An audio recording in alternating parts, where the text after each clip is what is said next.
ආව කොල්ලන්ට ගුටි දීපු මගේ කඩේ කඩන්න ආපු හොරු අල්ලලා දුන්නු මට ඒ ගුම්ජාන්දි හපව ඕනේ කොහෙන් එයා මන්ට මුකුත් වෙලා නෑ ඒත් මාව ඉස්කෝලෙන් අස් කරොත් එහෙම බාල්කේ නැතත් අම්මා මාව එල්ලයි බලමුකෝ ඔහොම ඉන්නවා මෙන්න තව එක හිතන් ඉන්නේ මට පිපිඤ්ඤා වැඩි වෙලා ඔයාගේ මූණේ ආලෝ ඉන්නවා කියලාද ඔයාගේ මහලුකු තාත්තගේ පිපිඤ්ඤා සරුවත් එකේ පිපිඤ්ඤා තමයි ඔය මූණට ආයෝජනය කරලා තියෙන්නේ මාව ටාර්ගට් කරලා නම් ඉවරනේ ඔව් මං එහෙම තමයි කරන්න හිතාගෙන ඉන්නේ අර ඉන්නවා කිව්ව මල් කුමාරයෝ 4 දෙනාගෙන් එක්කෙනෙක් හරි වාට ලයින් එක දැම්මොත් ඒක තමයි මගේ ආයෝජනය වෙන්නේ හරියටම බලලා එක්කෙනෙක් එක්ක පැටලෙලා ඉන්න නේද පැටියෝ මට බාධා කරන්න එපා මම මෙතන සෑහෙන ලොකු වැඩක ඉන්නේ කියලා තේරෙන්නේ නැද්ද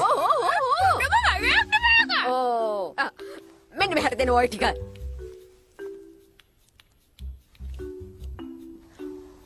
ඇයිට ඔච්චර අමාරුවෙන් අයන් කරන්න ඊයත් කියෝ හිටියනේ අටකැක්කුමයි කියලා මෙච්චර කාලෙකට මම දැක්ක හොඳම ඇඳුම මේක. සාමාන්‍ය මිනිහෙකුට මේකට හිතන්නවත් බෑ. ඔයාලට තේරෙන්නේ අපි වගේ පොඩි මිනිස්සුන්ට කොච්චර වටිනවද? අනේ චුට්ටක් දෙන්නකෝ. ඉරේ. අක්කේ මට මේක නිවාඩු දවසකට දෙන්නකෝ. ජන්දියෝ. ඔයාට හම්බෙච්ච මේ ඇඳුම ඔයාට හම්බෙච්ච වටිනාම සම්පත කියලා හිතන්න ඕන. ඔයා ගොඩක් පරිස්සම් වෙන්න. හැම වෙලාවටම වඩා වාඩි වෙන වෙලාවට. හරිද? මේ වගේ දේවල් මගේ දුවට ලැබෙනවා නම් මේ තාත්තා ඕන දෙයක් කරනවා.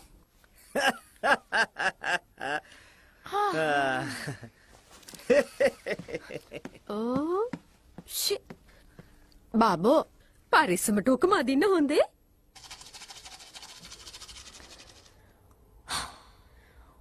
මොන්ලගල් ගුම්ජන්දි අද ඔයා සටන පටන් ගන්නවා අපහාස වෙනවා උපහාස වෙනවා හැබැයි කොහොම හරි දිනනවා කරන්න ඕන දේ කෙලින්ම කරනවා එෆෝ හෙට ඉඳන් මැරෙන්න ලෑස්ති වෙන්න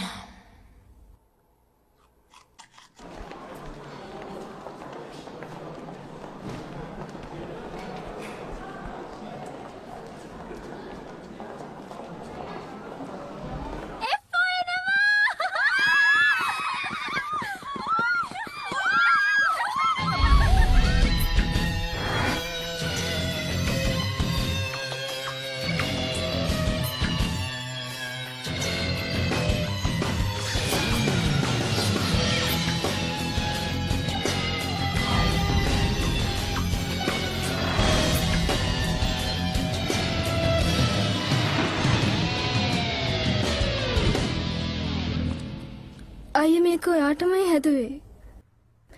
ඔයා මේකෙන් කෑල්ලක් අරන් කනව නේද? මේක ගන්න මුළු හිතින්ම. අන්න කේකේ ගලට අවදි වෙයි දන්නේ.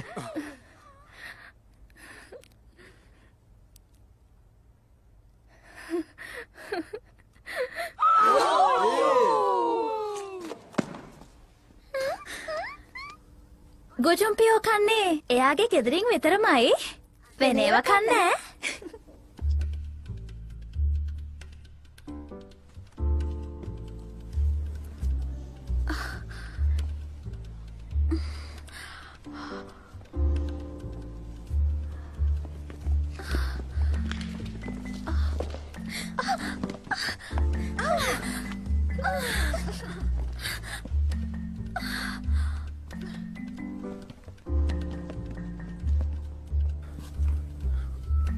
මොකද මේ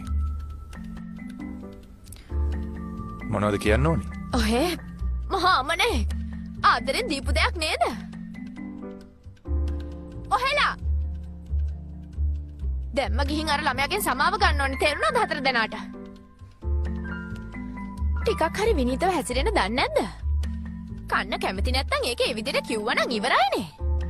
අසරණ කෙල්ලෝ පස්සෙන් එන හින්දාද ඔයලා ඔය තරම් උඩ ගිහින් ඉන්නේ? ඔහෙට අර කොල්ල වහලෙන් පනින්න යද්දිවත් ඒ ළමයා මැරෙයි කියලා හිතුන්නේ නැද්ද මිනිහා? කටේ පිට්ටුද?